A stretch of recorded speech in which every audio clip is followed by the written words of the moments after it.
Hi everyone, সবাই কেমন আছেন? আশা করি সবাই ভালো আছেন। সকালে নাস্তা করার জন্য কিছু বাদাম আর দুটো ডিম সিদ্ধ করে নিলাম। সিদ্ধ করা ডিম খেতে আমার খুব ভালো লাগে।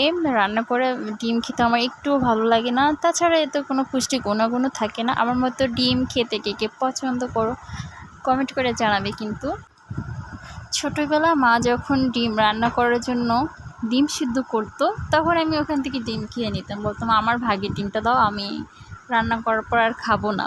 এখনও সেরকমই করি। এখনও মা যখন ডিম সিদ্ধ করে তখন আমি ওখান থেকে ডিম নিয়ে যাই, বলি যে রান্না করার পর আমি আর ডিম খাবো না, আমার ভাগের ডিমটা দাও, আমি এখনই খেয়ে নিব। আমার ডিমের কুসুম খেতে খুব ভালো লাগে, সাদা অংশটা তেমন ভালো লাগে না। দৈনিক একজন মানুষের একটি ডিম খাওয়া প্রয়োজন, কারণ ডিমে আছে ক্যালোরি ও প্রোটিন, যা শরীরের দেহের গঠন করতে ভূমিকা পালন করে। একজন বাড়ন্ত শিশুর জন্য ডিমের প্রয়োজনীয়তা অপরিসীম, কারণ ডিমে থাকে উচ্চ লেভেলের প্রোটিন, যা শিশুর দেহ গঠনে বিশেষ ভূমিকা পালন করে। বিভিন্ন রকমের জটিল রোগে আক্রান্ত রোগীকে একটি করে ডিম খাওয়া উচিত, এতে করে তার রোগ প্রতিরোধ ক্ষমতা বেড়ে যায়। কাঠবাদাম আমি খুব পছন্দ করি। প্রতিদিন রাতে আমি 4টি করে কাঠবাদাম ভিজিয়ে রাখি, সকালে এগুলো খাই। প্রতিদিন 4টি করে কাঠবাদাম খেলে দেহের অনেক উপকার হয়।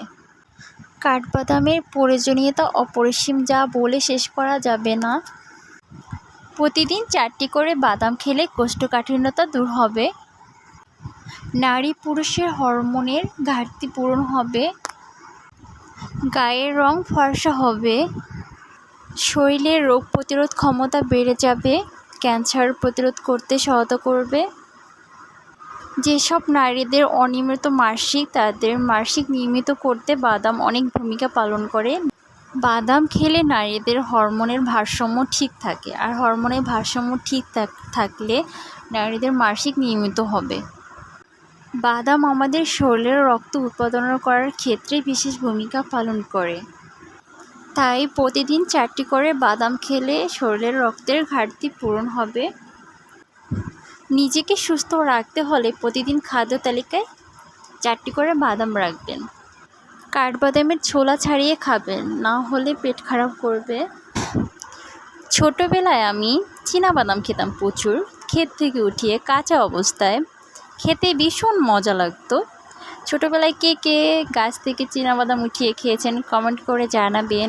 সবাই ভালো থাকবেন, সুস্থ থাকবেন, আর আমার জন্য দোয়া করবেন, আর আমার ভিডিও বেশি বেশি করে দেখবেন।